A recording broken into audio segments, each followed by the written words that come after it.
As far as my professional exercise was concerned in the profession, I was invited to join the Physiotherapy Society when I was at Auckland Hospital, which I did. And at the next AGM I was elected onto the committee of the Auckland branch. There were 5 branches in New Zealand then. Auckland, which covered North Shore, Bay of Plenty, Wellington, Canterbury and Otago. Nelson was part of Wellington. And I can recall sitting in the staff room at Auckland Hospital at some of my first committee meetings, and people would bring up this idea or that idea, and Sheila Glendinning, who was a long-time head of the Green Lane Hospital, sitting there also on the committee, say, we tried that on such and such a year or such and such a date and it won't work because this, that, the other. And I thought, oh, come on, let's give it a go, sort of thing. And I now, in hindsight, recognise doing exactly the same thing. People suggest, yeah, we've been there, we've done that, the old stages. It was quite a telling situation. So I moved on from there to being the chairman of the Auckland branch and representing the Auckland branch at my first national executive meeting in Hamilton. Sam Hunt was the chairperson or the president of the society at that stage. And there was a convoluted exercise of counting. You had a representative, I think it was for every 50 members of your branch, remembering that there are only 5. So Auckland, I think, had 3 votes, 3 representatives, and places like Bay of Plenty had 1 and Otago had 2 and so on. And each branch also had a vice president of the society. So we were 4 and so on. So this council meeting would meet with a secretary from an accounting firm, and there would be about 14 people around the executive table, all pushing their own barrow, all pushing their own district's barrow, and no decision was ever made. Everything was passed back to branches for further discussion, make a decision, come back. And with such a huge, disparate, geographic grouping where people were put together for no good reason other than their branch said that they were this or they were that and so forth, nothing actually happened. It was quite frustrating. The hours, these meetings went on till 8, 9 o'clock at night.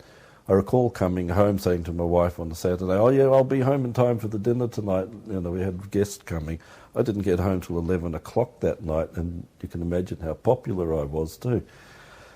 They were the sorts of circumstances that we worked under. The secretary was a commercial secretary, as I say, from an accounting firm. And they kept racking up their bills and ran the society into basically financial ruin. The society was moribund for that particular reason. We then went across to another accounting firm, and somehow we traded our way out of this business. Graham Hall was part of that firm and became a great stalwart of the profession, and I presume still is in many ways in his capacity down in Wellington. But the society didn't function. We had an AGM of everybody, those that turned up at a conference or wherever, and they went on and on and on, and we had remit lists as long as your arm, and there were arguments for it and against it and discussion, and nothing ever happened, and hours later you'd finally close the meeting and nothing had been resolved. So the society determined then that this wasn't going to work. We had a secretary appointed then, a part-time secretary, who was Joy Tedder, our first one, who's recently left the society office. And we set up a body called the Management Review Committee. and that comprised Grace Wilson, Mike Lamont and myself. And we were charged with reorganising the profession. Grace Wilson, very rapidly at our first meeting after that was here in Auckland, the AGM, as I recall, and we had our first meeting the next day at Mike Lamont's office in Onehunga.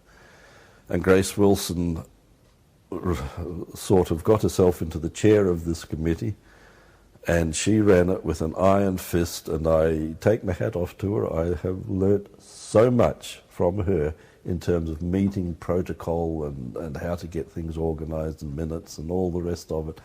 She was a tartar, by George, but once I got to grips with the way she thought and the way she worked, and we then for about 3 years worked, and I must say Grace mainly worked. She would come to the next meeting that we had. We were all on the executive of the society, and we would have a 2-day meeting before the society's executive meeting, so we'd go to Wellington for 3 days, which, you can do your own maths, always took 1 day out of a practice, or possibly 2 days, depending what day the executive met. And we determined the structure of the society. We decided that 5 branches was crazy. There were too many people around the executive table. There wasn't enough representation for branch people to be able to voice their feelings on issues and so forth. So we brought in, I think it was 14, was it 12, different branch areas: Northland, North Shore, Auckland, then there was South Auckland, and Hamilton, and all of them, all the way down, and we broke off Nelson and Christchurch, and Southland continued their way. And we decided that the national executive would be 5 people, plus the president. And we decided that the terms of any office bearer would be 2 terms. The president would have a 2-year term, so they could do 4 years, and then they had to sit down or stand down. So that way there was always a movement in the running, in the executives of both branches and the society. And I think it was probably the most sensible thing we ever did. In practice, I have used exactly that same principle in other circumstances that I've been involved in. You do your bit, you do it well, and you get out. You don't sit there doing your bit adequately forever and ever, and never getting fresh blood in and never moving on. So I think that was really the change. And the objective of having an executive of 5 people, and it didn't matter whether they were Northland or Otago, where they came from, it was the 5 best people voted for by the profession. So there was none of this, your branch turn, my branch turn, or whatever it was. It was the 5 best people, and the president was also voted for. The 6 best people would sit around the executive table, and they would make decisions. And that's what happened. It seemed to work well. I presume it still works fairly well. And you can have an executive meeting. You've got 5 people, you've got the president, and if there's a stalemate, of course, there's the casting vote for the president, who otherwise does not vote. And things started moving. The branches took more control of their destiny, so to speak. The Northland took theirs, North Shore established. I was involved with that one, obviously, and the other branches all around the country.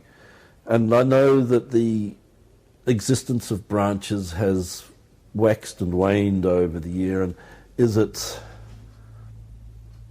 logical? Do you need the structure and so forth? But it comes and goes, and I would seem to think myself that you need this professional fabric to be able to tap into. It's all very well having the academic fabric of the special interest groups, which do a similar thing on a different plane in terms of representing your different interests. academically or clinically, but you also need to have something that does it professionally.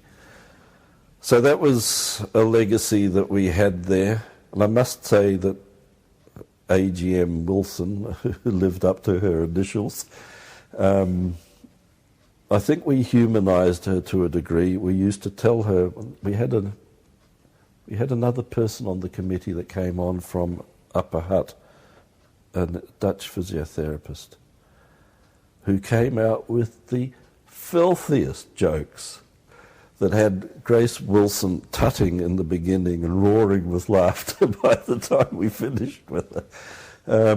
We stayed overnights, of course we had to, and we had meals out. So over the years we got to know each other pretty well. And, you know, this tough tartar of Grace Wilson actually had the profession at heart. She would go away from a meeting and she would come back at the next meeting with a folder that deep, and these were the ways it was going to go, and there were spreadsheets and there were worksheets. We actually got right down to the very nitty-gritty of the wording of the constitutions for the branches, for the special interest groups. And we sat down and we started from the first paragraph, you know, the name of the branch shall be, and we went right through to the winding up of the branch 6 pages later. And we read and discussed every damned word. We changed it, and so forth. And she had pre-prepared all of this. You know, it was an enormous amount of work that was done.